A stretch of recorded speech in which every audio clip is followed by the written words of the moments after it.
Alright, if you ever have this problem with your Roadmaster where you have the pass key light on and you're turning the key and there ain't nothing happening,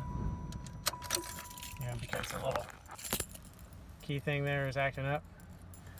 Simplest thing to solve that problem, open up your door, pull the fuse panel off, and you'll see the pass key fuse is number 34, which is, I believe it's this one.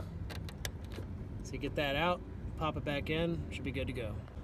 Okay, the fuse you want is the third one over from the right, second row. Be this little dude right here.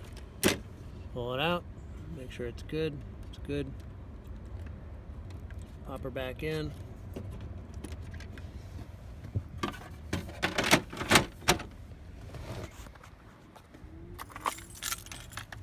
See the lights off. There you go. Car starts again.